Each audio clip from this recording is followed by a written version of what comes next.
you heard, my name is Taliercio, and I represent the Area Labor Federation, and locally it's the Midstate Labor Council, who made the endorsement of local labor.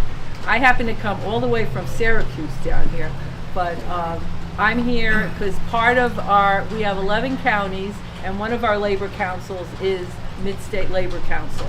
And when they came to me and said, you know, we want to endorse this woman.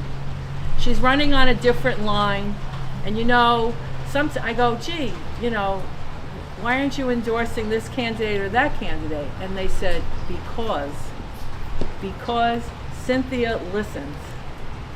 It's not just to organize labor, which you heard how she works with the building trades.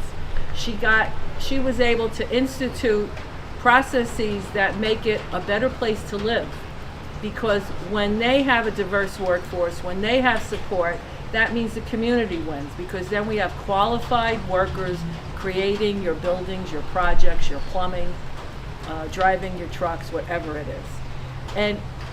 But the AFL-CIO organization, Midstate Labor Council, is not made up of just building trades.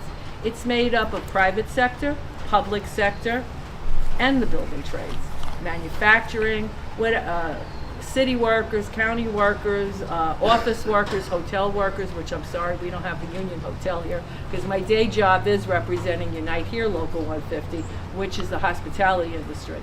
But I know Ithaca, I've been here before, and I said to our committee, we had an actual packed committee, and I said, before the process is, before we can endorse anybody, you have to ask the whole labor council, which is all the labor unions, how do you feel about this candidate, especially that she's running on a different line? And the answer came back unanimous. We want to support her. She's good for us. She listens to us. She understands staffing is needed if you're going to have a proper workforce for the community. And you know what? She understands that they are the community. Labor is the community. We create what's here. And she understands that. And she understands if you're in a labor union, thank God you have someone backing you. But if you're not in a labor union because you just aren't, you need help too. And she looks at the community as a rainbow of workers, all kinds of workers.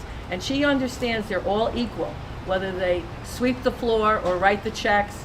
If you need support from the community, that's what she as a representative should be giving to that body of workers.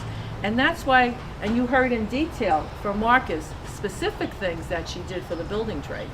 And just supporting them in front of the Common Council makes all the difference in the world for anybody. I'm sure you're aware of the different contracts that got actually settled with a smile.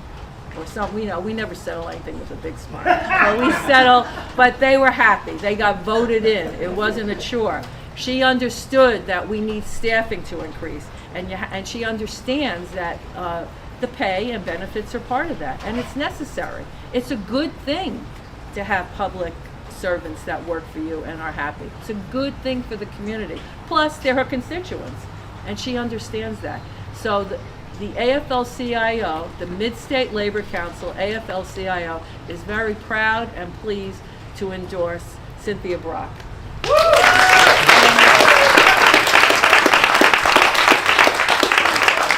And more than likely, if you are a labor house yourself, you're going to get another labor person knocking at your door. We're going to have labor-to-labor walks. That's what we do. We send out to our constituencies. That's what a labor endorsement means. We help her get the vote out on election day. We help her up to the last minute getting people registered. And so when you see labor people, they'll have their t-shirts on, they'll have their hats on, you'll know who they're walking for and whose literature they're carrying. We only do that for those we endorse. And when you have an AFL-CIO endorsement, it means all of labor actually thinks you're worth working for. So thank you for running.